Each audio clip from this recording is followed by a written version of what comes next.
Good afternoon, friends. Today we are going to learn the last stanza of our poem If. This poem is written by Rudyard Kipling. So let us start our poem. सगळ्यात पहिले बघा second stanza मधले कुठले figure of speech ते आपल्याला आता समजून घ्यायचे आहेत. बघा पहिली जी लाईन आहे सेकंड स्टांजाची, if you can dream and not make dreams your master.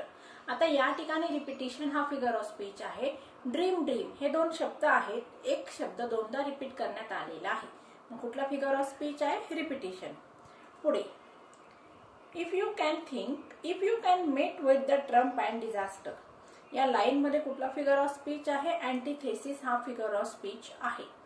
कुठला? अँटीथेसिस. अँटीथेसिस या फिगर ऑफ स्पीच मध्ये काय असतं? Opposite words are use in the same line. आता ट्रम्प म्हणजे विजय आणि डिझास्टर म्हणजे संकट किंवा पराभव. हे दोन अपोजिट वर्ड्स आहेत. नंतर बघूया आता twisted by knaves to make a trap for fools. आता या ठिकाणी टी हा साऊंड रिपीट करण्यात आलेला आहे. अशा प्रकारे सेकंड स्टांजामध्ये आपल्याला किती फिगर ऑफ स्पीच मिळाले? रिपिटेशन हा फिगर ऑफ स्पीच मिळालेला आहे, त्याचबरोबर अँटीथेसिस हा फिगर ऑफ स्पीच मिळाला आणि त्याचबरोबर अलिट्रेशन हा फिगर ऑफ स्पीच मिळालेला आहे. चला आता थर्ड स्टांजा बघूया. If you can talk with the crowds and keep your virtues or walk with the kings nor lose the common touch. If neither foes nor loving friends can hurt you, if all men count with you, but none too much, if you can feel the unforgiving minute with 60 seconds worth of distance run, yours is the earth and everything that's in it, and which is more, you will be a man, my son. बघूया दोन line बघूया. पहिले if you can talk with crowds and keep your virtues. आता crowds म्हणजे लोकांचा जमाव. आता लोकांचा जमाव म्हणजे काय? मग कॉमन पीपल. समाजामधील जर काही सर्वसामान्य लोकांचा समूह आहे, म्हणजेच तुम्ही समाजात कॉमन सर्वसामान्य लोकांमध्ये ज्यावेळेस तुम्ही मिक्सअप होत असतात, या सोसायटीचे एक मेंबर असतात, त्यावेळेस काय करायचंय? Keep your virtues. आता कीप युअर व्हर्च्यूजचं मिनिंग दिले बघा या ठिकाणी. कीप वन्स गुडनेस और मॉरल्स अंडर एनी कंडिशन. आता या ठिकाणी पोएटला काय सांगायचे? ज्यावेळेस तू हा कॉमन मेंबर होणार आहे, सोसायटीचा एक कॉमन मेंबर होणार आहे, तुझा संपर्क हा कॉमन लोकांशी येणार आहे, त्यावेळेस सुद्धा तू तुझे नीतिमूल्य किंवा तुला जे काही शिक्षण देण्यात आले घरातून गुड बिहेवियर करण्याचं, चांगलं वागण्याचं, ते बिहेवियर तुला ते त्या ठिकाणी कंटिन्युअसली चांगलं वागायचं आहे.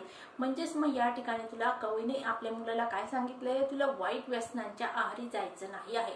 कुठल्या पण तू संगतीमध्ये राहा, कोणाच्या पण संगतीमध्ये राहा, पण या ठिकाणी तुझ्यावर जे काही संस्कार करण्यात आलेले आहेत तुझ्या पॅरेंट्स कडून, ते संस्कार तुला या ठिकाणी विसरायचे नाही आहेत. म्हणजेच या ठिकाणी तुला व्यसनांचा आधार घ्यायचा नाही आहे, कायम सत्य बोलायचं, योग्य मार्गाने आचरण करायचं आहे. हा मेसेज या ठिकाणी कवीने आपल्या मुलाला सांगितलेला आहे. म्हणजेच मग या ठिकाणी आपण कुठल्याही लोकांच्या संगतीमध्ये वागू दे किंवा कुठल्याही लोकांच्या कंपनीमध्ये जरी आपण राहत असलो तरी या ठिकाणी आपल्याला आपले व्हर्च्यूज म्हणजे ज्या काही चांगल्या गोष्टी आहेत त्या गोष्टी आपल्याला विसरायच्या नाही आहेत. आपल्या कुटुंबाकडून आपल्याला जे काही शिकवण्यात आलेलं आहे, संस्कार करण्यात आलेले, ते संस्कार आपल्याला कायम विसरायचे नाही आहेत, लक्षात ठेवायचं आहे. हा मेसेज या ठिकाणी कवीने दिलेला आहे. कीप युअर व्हर्च्यू और walk with the kings nor lose the common touch और वॉक विथ द किंग्स. मग आता या ठिकाणी बघा टॉक विथ द क्राउड्स म्हणजे सर्वसामान्य, क्राउड्स म्हणजे या ठिकाणी कॉमन पीपल, आणि किंग्स म्हणजे काय? या ठिकाणी किंग म्हणजे राजा, म्हणजे हाय लोकॅलिटी किंवा उच्च वर्गातील लोकांशी, म्हणजेच या ठिकाणी कॉमन लोकांमध्ये असू देत किंवा तू मोठ्या लोकांमध्ये वागू देत, मोठ्या लोकांच्या किंवा मोठ्या लोकांच्या सोसायटीमध्ये जरी तू वागत असला किंवा बिहेव करत असला किंवा त्यांच्यामध्ये तुझा समावेश असला, त्यांच्यामध्ये तू जात येत असला, तरी त्या ठिकाणी तुला काय करायचंय? Nor lose the common touch. Nor lose the common टचचा अर्थ दिलाय बघा या ठिकाणी. Refuse to interact with the common people, म्हणजेच तू या ठिकाणी मोठ्या लोकांमध्ये जात असला तर त्यांच्यामध्ये वागत असताना तुला पण या ठिकाणी परत आपल्याला आपण सर्वसामान्य लोकांमधूनच आलेलो आहोत किंवा कॉमन पीपलचा तुला रिस्पेक्ट करायचा आहे, कॉमन पीपल किंवा सर्वसामान्य लोकांना या ठिकाणी तुला विसरून जायचं नाही आहे. म्हणजेच मग या ठिकाणी कवीने काय सांगितलेलं आहे, वेगवेगळे 2 अँगल आहेत. या ठिकाणी पहिला अँगल काय आहे, ज्यावेळेस तू कॉमन लोकांमध्ये समावेश होणार आहे त्यावेळेस तू कॉमन लोकांसारखं वागत असताना त्या ठिकाणी आपले व्हर्च्यूज, गुड थिंग्स किंवा गुड थॉट्स किंवा गुड मॉरल्स या ठिकाणी तुला विसरायचे नाही आहेत.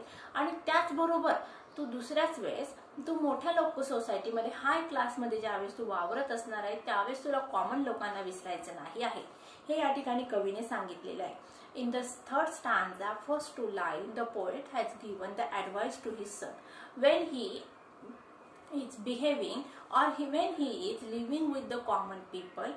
He have to keep his virtues continuous. He did not lose his values, good moral thoughts. And also when he is behaving or living with the high quality, high people, high member of the society, kings and knights, then he did not forget the common people. Next line, if neither foes nor loving friends can hurt you.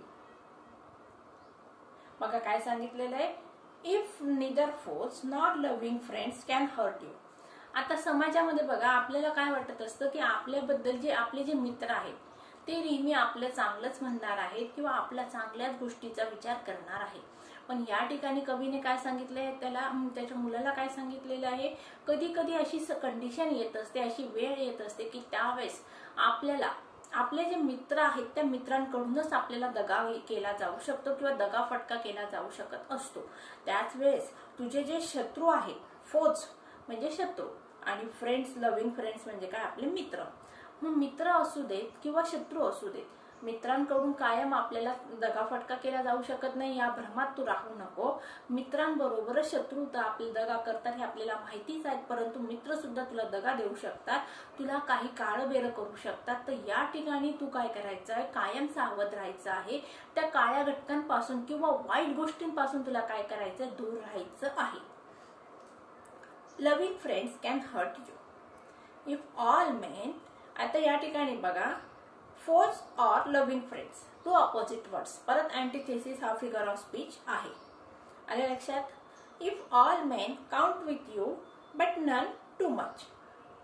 If you can feel the unforgiving minute. पुढे काय सांगितलंय बघा, if all men count with you. Count with you म्हणजे काय, be equally important to you but none too much. If all men count with you. आता तू या समाजामध्ये वावरत असताना सगळ्या सर्वसामान्य लोकांसारखंच तुला वागायचं आहे, बट नॉट टू मच. या ठिकाणी तुला सगळ्या लोकांना समान असं बिहेव करायचं आहे. कोणालाही जास्त म्हणजे स्पेशली ट्रीटमेंट तुला ट्रीट करायचं नाही आहे, कोणालाही स्पेशल ट्रीटमेंट द्यायची नाही आहे. सगळे लोक कसे आहेत, सेम आहेत. या सोसायटीमधील सगळे लोक सेम मेंबर आहेत. या ठिकाणी कोणी हाय क्लास नाही किंवा लोअर क्लास नाही आहेत, तर सगळे लोक एका समान पातळीवर आहेत. सगळे काय आहेत, ह्युमन बिंग आहेत आणि त्या ह्युमन बिंगला एक प्रॉपर असं जे काही प्रॉपर बिहेव तुला करायचं आहे, हा मेसेज या ठिकाणी कवीने आपल्या मुलाला दिलेला आहे. If you can feel the unforgiving minute. Count with you म्हणजे be equally important to you. पुढचे बघा, अनफॉरगिव्हिंग मिनिट म्हणजे काय, time that doesn't wait for anyone. आता या ठिकाणी कवीने काय सांगितलेलं आहे की आपण आयुष्यामध्ये सुख आल्यानंतर काय होतं, थोडा वेळ असं सुस्तावून जातो. म्हणजे आता माझं मजा चाललेली आहे, सुखीचे दिवस आहे, सगळं माझ्याकडे आहे, ह्या गोष्टीचा विचार करत असताना आपण परिश्रम करायचे आहेत किंवा हार्डवर्क करायचं आहे ही गोष्ट विसरून जात असतो. पण मग या ठिकाणी कवीने काय सांगितलेलं आहे, सुख आणि दुःख या एकाच नाण्याचे 2 बाजू आहेत. सुख आल्यानंतर आपल्याला दुःख येणारच आहे. म्हणजे ज्यावेळेस आपण एक रेषो असतो की ज्या रेषोचा आपण हाय लिमिट क्रॉस केल्यानंतर आपण धाडकन खाली आपटणार आहे, हे डोक्यात ठेवायचं आहे. म्हणजेच मग आपल्याला आयुष्यामध्ये सुख आणि दुःख मिळणार आहे. मग सुख फेस केल्यानंतर आपल्याला दुःखासाठी मेंटली आणि फिजिकली प्रिपेअर राहायचं आहे. मग या ठिकाणी वेळ कधीही कोणासाठी थांबत नसतो, वेळ हा त्याचा मार्ग क्रमत असतो. मग या ठिकाणी आपल्याला वेळेबरोबर चालायचं आहे का वेळेच्या मागे थांबायचं आहे, आपल्याला आपलं ठरवायचं आहे. वेळेबरोबर जर आपण चाललो किंवा गतीनुसार वेळेच्या गतीनुसार जर आपण चालत राहिलो तर आपली प्रगती होणार आहे, आणि वेळेच्या आड आपण आलो तर आपली अधोगती होणार आहे. If you can fill the unforgiving minute with 60 seconds worth of distance run. बघा या ठिकाणी 60 seconds worth of distance run चा अर्थ दिलाय. Make good use of every second without wasting. आता सांगितलं मी तुम्हाला, time and tide never wait for anyone. वेळ कधीही कोणासाठी थांबत नसते. वेळ आपल्या गतीने किंवा आपल्या मार्गाने मार्गक्रमण करत असते. एक एक्झाम्पल सांगते. आता बघा, ह्या वर्षी तुमचं 10वीचं वर्ष सुरू झालेलं आहे. कोरोनामुळे तुमच्या एज्युकेशन करिअरवर परिणाम झालेला आहे. आपल्याला आता जे तुमचं जे रेग्युलर शिक्षण होतं त्या व्यतिरिक्त तुम्हाला आता मोबाईलच्या माध्यमातून शिक्षण मिळत आहे. मग आता या ठिकाणी बघा, शाळा बदललेली आहे, शाळा बंद आहे, कोचिंग क्लासेस बंद आहेत, पण वेळ थांबलेला आहे का? नाही, वेळ चालू आहे. गतीने वेळ त्याच्या गतीने जाऊन राहिलेला आहे, म्हणजे दिवस जाऊन राहिलेले आहेत. मार्च महिन्यापासून आपल्याला आपल्या समाजामध्ये कोरोनाने थैमान घातलेला आहे, पण कुठलीही गोष्ट या ठिकाणी थांबलेली आहे का? नाही. लोकांचा व्यवहार चालू आहे, दैनंदिन व्यवहार चालू आहेत, आयुष्य त्याच्या गतीने चाललेलं आहे. फक्त कोरोनाचं थैमान सगळीकडे आहे. तुमचं शिक्षण थांबलेलं आहे का? नाही. शाळा जरी बंद असल्या तरी तुमचं शिक्षण चालू आहे, म्हणजे 10वीची तुम्हाला परीक्षा द्यावीच लागणार आहे. म्हणजेच मग या ठिकाणी कुठलीही गोष्ट कधीही कोणासाठी कुठल्याही कारणासाठी थांबत नसते. आपलं वय वाढत असतं, जन्म आल्यानंतर मृत्यू येत असतो. मग आता जन्मानंतर आपल्याला एक योग्य अशा टप्प्यामध्ये सगळ्या गोष्टी पूर्ण करायच्या आहेत. कारण का? वेळ थांबत नसते, म्हणजे मृत्यू हा आपल्याला येणार आहे. मग मृत्यू येण्यापूर्वी या आयुष्यामध्ये पृथ्वीवर जे काही गोष्टी आहेत, चांगल्या गोष्टी आहेत, त्याचा आपल्याला आनंद घ्यायचा आहे. या समाजासाठी काहीतरी चांगलं करून जायचं आहे. कारण का? मृत्यू हे वास्तव आहे आणि त्याला आपल्याला फेस करायचं आहे. With 60 seconds worth of distance run, yours is the earth and everything that's in it. बघा, पोएटने काय मेसेज दिलेला आहे आपल्या मुलाला? Yours is the earth. ही संपूर्ण पृथ्वी कोणाची आहे? मग तुझी. कारण का? तू वेळेच्या गतीने चाललेला आहे. वेळ कोणासाठी थांबत नसते, आणि या तुझ्या आयुष्याचा तू पूर्ण गोष्टींचा, आयुष्यातील प्रत्येक क्षणाचा तू काय केलेला आहे? उपभोग घेतलेला आहे. प्रत्येक वेळ किंवा प्रत्येक मिनिटाचा तू यूज केलेला आहे. त्या ठिकाणी तू निवांत असा वेळ दौडत बसलेला नाही आहे, तर वेळेचा सदुपयोग केलेला आहे. त्यानंतर मग काय होणार आहे? तुला एक चांगलं असं फळ मिळणार आहे. कुठलं फळ मिळणार आहे? Yours is the earth. ही पृथ्वी तुझीच असणार आहे. म्हणजे या पृथ्वीवर तुझं अधिराज्य असणार आहे. सगळ्यात अधिराज्य असणार आहे. म्हणजे या पृथ्वीचा राजा बनणार आहे का? तर नाही. या पृथ्वीवर जेवढ्या काही चांगल्या गोष्टी आहेत त्या गोष्टी सगळ्या तुला मिळणार आहेत. त्याचबरोबर समाजामध्ये किंवा संपूर्ण जगामध्ये किंवा देशामध्ये तुझ्या नावाचा गौरव होणार आहे. Everything that's in it and which is more, you will be a man my son. आणि सगळ्यात महत्वाचं म्हणजे तुला सगळ्या गोष्टी किंवा सुख मिळणार आहे. आणि त्याचबरोबर काय होणार आहे बघा, you will be a man my son. Man my son म्हणजे काय बघा? मॅन म्हणजे माणूस. म्हणजेच या ठिकाणी फक्त not physically but a common human being. आपल्याला एक परफेक्ट असं ह्युमन बीइंग बनणार आहे तो, की ज्याच्याकडे चांगले व्हर्च्यूज आहे, व्हॅल्यूज आहे, गुड मॉरल्स आहेत, सोसायटीसाठी काम करण्याची तयारी आहे. असा एक चांगला असा परफेक्ट असा ह्युमन बीइंग तू बनणार आहे. मग या ठिकाणी कवीने काय सांगितले? या 3 स्टांजामध्ये कवीने आपल्या मुलाला वेगवेगळे असे गोष्टी सांगितलेल्या आहे, की असं झाल्यानंतर असं होणार आहे, मग त्यावेळेस तू कसं वागायचं आहे. म्हणजेच कवीने आपल्या मुलासाठी काही रूल्स सांगितलेले आहेत, काही गोष्टी आहेत त्या सांगितलेल्या आहेत, आणि त्या असं आले म्हणजे अशी वेळ येईल त्यावेळेस तू असं वाग. आणि असं वागल्यानंतर मग सगळ्यात शेवटी काय येणार आहे? एक विशिष्ट असा टप्पा येणार आहे, की त्या टप्प्यामध्ये आपला मुलगा, कवीला काय सांगायचं की माझा मुलगा, त्याच्यासाठी पूर्ण पृथ्वीवर त्याचं राज्य असणार आहे. आणि त्याचबरोबर तो he will be a perfect human being. अशा प्रकारे बघा विद्यार्थ्यांनो, अतिशय सुंदर अशी ही पोयम आहे. या पोयम मध्ये एक गाईडलाईन आहे किंवा गाईड मॅप आहे, आणि त्या मॅप म्हणजे आयुष्यरूपी रस्त्यावरून जात असताना आपल्याला हा रोड मॅप काय करायचा आहे? फॉलो करायचा आहे. आणि हा रोड मॅप आपण फॉलो जर केला तर आपलं आयुष्य अतिशय सुंदर जाणार आहे, आणि आपल्यासाठी, स्वतःसाठी, त्याचबरोबर समाजासाठी पण आपण काहीतरी कर्तृत्व करून जाणार आहोत. चला बघूया English workshop, page number 88. Read the following bits of advice and state whether you agree or disagree with them. Get angry when others commit mistakes. आता बाकीच्यांनी मिस्टेक केल्यानंतर आपण अँग्री व्हायचं का? नाही, आपण त्याच्या मिस्टेक दुरुस्त करण्याचा प्रयत्न करायचा आहे. मग या ठिकाणी आपण डिसअग्री आहोत. Second, keep friendship with all classes of people. आपल्याला सगळ्यांशी मैत्री करावी लागणार आहे किंवा करायची. स्टेटमेंट कसं आहे? अग्री.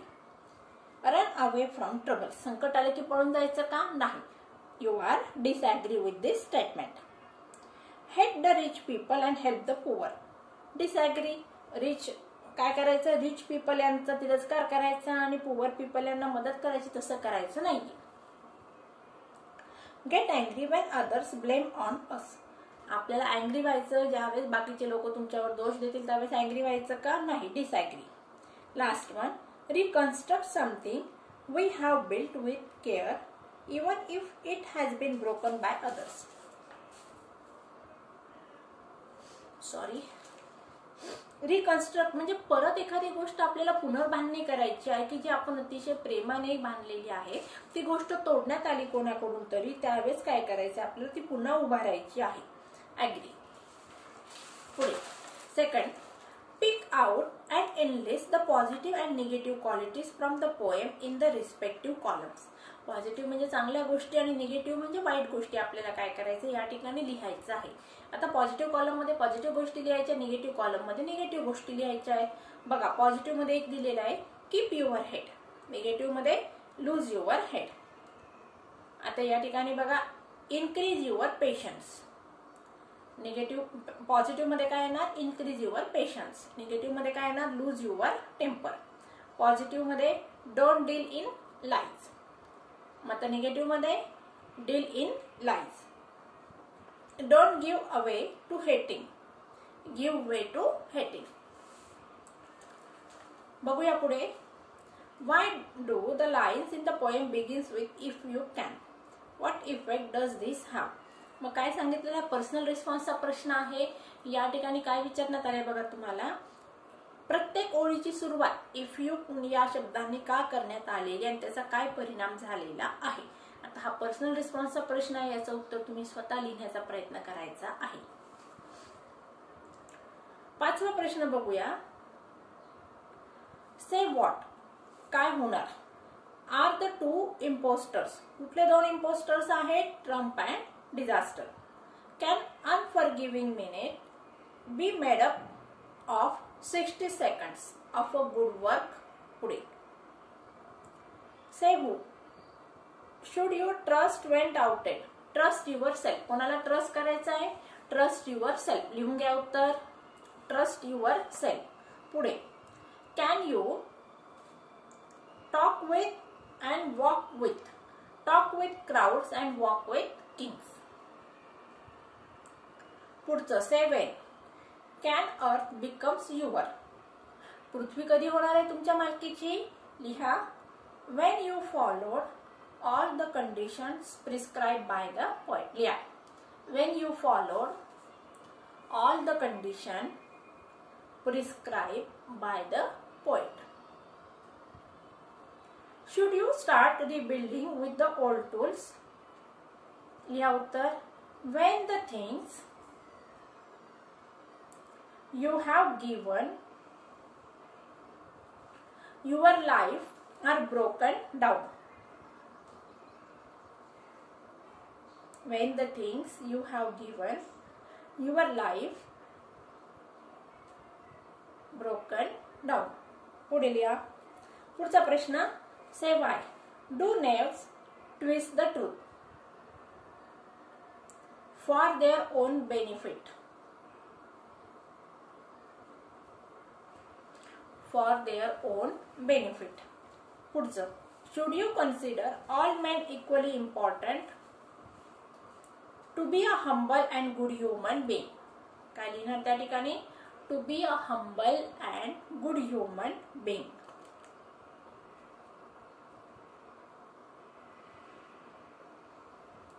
सहावा प्रश्न आहे बघा. what should be your attitude towards people of different strata and classes. म्हणजे समाजात वेगवेगळे लोक असतात, त्यांच्याबरोबर तुम्ही कसं वागणार, म्हणजे गरीब आणि श्रीमंत लोकांची वागणूक कशी ठेवणार तुम्ही. आपल्याला काय करायचं याचं उत्तर कसं लिहिणार बघा. I should behave same with the people of the high rank as well as the common people or common crowd, because at first the rank is not important, high or low, but the human being is more important than the rank or social status. Money, position is not important, but a human being is more important than all other things. Okay, बघा काय सांगितलं मी. पैसा महत्वाचा आहे का, नाही. Status महत्वाचा आहे का, रँक महत्वाचा आहे का, नाही. तर ह्युमन बिंग असणं हे जास्त महत्वाचं आहे. आता प्राण्यांकडे पैसा असतो का, नाही. त्यांच्याकडे स्टेटस असतं का, नाही. तर काय महत्वाचं आहे मग या ठिकाणी आपल्याला देवाने माणूस म्हणून जन्माला घातलेले, आपल्याला बुद्धिमत्ता दिलेली आहे, आपल्याला सगळ्यांना एका समान लेवलवर देवाने आणून ठेवलेले आहे. पण आपलं डिवायडेशन कशामुळे झालं, स्टेटसमुळे झालेलं आहे, पैशामुळे झालेलं आहे. त्यामुळे आपल्याला या ठिकाणी आपलं डिवायडेशन न करता आपल्याला काय करायचं, ह्युमन बिंग म्हणून एकत्र राहायचं आहे. किंवा तुम्ही दुसरं उत्तर असं लिहू शकता बघा. God has created every person at the same level. Everybody has given same body parts, but the rank, status and money makes the division of the people. Caste also make the division of the people, but we should always remember the God and his creation, that is the human being, not money and status.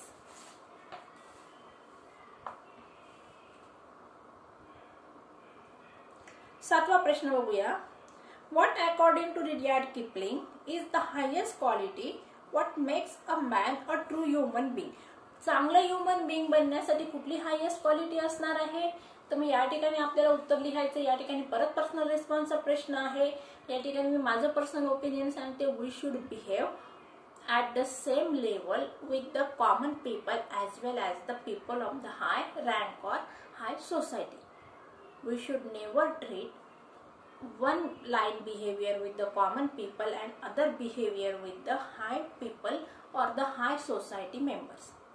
We should always speak truth. पुढचं बघूया 8th. Identify the figure of speech used for those given in the brackets. बघूया पहिलं. If you can keep your head when all about you are losing theirs. Me poem शिकवताना तुम्हाला सांगितले होते. परत एकदा फक्त आता या ठिकाणी उत्तर सांगणार आहे. त्या ठिकाणी उत्तर आहे antithesis. B. If you can meet with the Trump and disaster. Opposite words आहे. अँटिथेसिस हा फिगर ऑफ स्पीच आहे. And yet don't look too good and not talk too wise. Too हे शब्द रिपीट केलेला आहे. रिपिटेशन हा figure of speech आहे. With worn out tools. W हा वर्ड रिपीट केलेला आहे, त्यामुळे त्या ठिकाणी alliteration of figure of speech आहे. आता 9वा 10वा 11वा हा जो प्रश्न आहे तो रायटिंग स्किलशी रिलेटेड आहे. आता आपल्याला डायरेक्टली लँग्वेज स्टडी या सेक्शनकडे वळायचं आहे. If clause, conditional clause. मी सुरुवातीला सांगितलं होतं की या पोएम मध्ये इफ हा शब्द वापरण्यात आलेला आहे, मग तो ॲडव्हर्ब क्लॉज ऑफ कंडिशन आहे. Look at the following sentences. If I practise hard I shall win the game. If you buy a new car it will cost you a lot of money. Each of those sentences has two clauses, main clause and subordinate clause. या दोघी वाक्यांमध्ये पहिल्या वाक्यामध्ये पण 2 clause आहे. एक आहे main clause, दुसरा आहे सबऑर्डिनेट क्लॉज. क्लॉजेसचं चॅप्टर आपण ज्यावेळेस शिकलेलं होतं त्यावेळेस मी तुम्हाला समजून सांगितलेलं आहे. आता या ठिकाणी मी जास्त डिटेलमध्ये न बोलता सांगत आहे. एक आहे मेन क्लॉज, दुसरा आहे सबऑर्डिनेट क्लॉज. आणि सबऑर्डिनेट क्लॉजला काय नाव द्यायचंय, adverb clause of condition. If I practise hard हा आहे सबऑर्डिनेट क्लॉज आणि I shall win the game. आता तुम्हाला एका टेस्टमध्ये मी प्रश्न दाखलेला होता, point out the clause in the above sentence. मग या ठिकाणी मेन क्लॉज एका लाईनवर लिहायचं, मेन क्लॉज दुसऱ्या लाईनवर लिहायचं, सबऑर्डिनेट क्लॉज. मग या ठिकाणी सबऑर्डिनेट क्लॉज फक्त न लिहिता तो क्लॉज कुठला आहे हे लिहिणं मला तुमच्याकडून अपेक्षित होतं. आणि बोर्डाच्या परीक्षेमध्ये पण तुम्हाला ते लिहिणं अत्यंत गरजेचं आहे, त्याशिवाय तुम्हाला मार्क मिळणार नाही. प्रश्न नीट समजून घ्यायचा असतो. बघूया. Here the subordinate clause indicates possibility or likelihood. The tense of the subordinate clause depends on the main clause. आता मेन क्लॉज कोणावर डिपेंड, सबऑर्डिनेट क्लॉज कोणावर डिपेंड असतो? मेन क्लॉजवर. मग आता या ठिकाणी मेन क्लॉजच्या टेन्सवर कोणाचा टेन्स डिपेंड असणार आहे बघा? Tense of the subordinate clause कोणावर डिपेंड आहे? मेन क्लॉजच्या टेन्सवर. मग आता या ठिकाणी बघा, मेन क्लॉज मध्ये सिंपल प्रेझेंट, मग आता सबऑर्डिनेट क्लॉज मध्ये कुठला येणार? Simple future. इफ असं झालं तर असं होईल, म्हणून त्या ठिकाणी सिंपल फ्युचर आलेलं आहे. आता complete the following sentences. If I like it, मला जर ते आवडलं, I will buy it. If it rains, I will use umbrella. बघा तिसरं वाक्य, if dash dash you would catch the train. If you run fast you would catch the train. If she had obeyed her parents, she would become successful in her life. आता या ठिकाणी बघा परत, pick out the lines that contain the following figure of speech. Antithesis, personification, repetition, metaphor. हे आपण मी poem शिकवत असताना तुम्हाला अँटिथेसिसचं सांगितलेलं होतं, रिपिटेशनचं सांगितलेलं होतं. आता फक्त पर्सॉनिफिकेशन आणि मेटाफरचे एक्झाम्पल सांगते, लिहून घ्या. पर्सॉनिफिकेशनचे बघा, इफ यू कॅन मीट, ही लाईन कंप्लीट करायची तुम्हाला. पुढचं लिहा मेटाफरचं, if you can dream dash dash your master. If you can dream dash dash your master line मध्ये कंप्लीट करायची आहे. सेकंड एक्झाम्पल घ्या, if you can meet with trump dash dash dash just.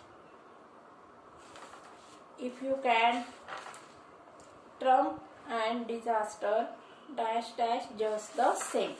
He line तुम्हाला पूर्ण लिहायची आहे. अशा प्रकारे बघा विद्यार्थ्यांनो, आज आपण जी पोयम आहे आपली इफ ही कंप्लीट केलेली आहे. याचं वर्कशॉप पण मी तुमच्याकडून वर्गात सोडून घेतलेलं आहे. हे तुम्ही तुमच्या वहीमध्ये उत्तरं लिहून ठेवायची आहेत. आणि त्याचबरोबर आता येणाऱ्या नेक्स्ट लेक्चरच्या पूर्वी मी तुम्हाला ॲप्रिसिएशनच्या नोट्स फॉरवर्ड करणार आहे. ॲप्रिसिएशन पण वहीमध्ये लिहून ठेवायचं आहे. नेक्स्ट लेक्चरला आपल्याला सेकंड लेसन जो आहे तो सुरू करायचा आहे. So friends, take care and good bye.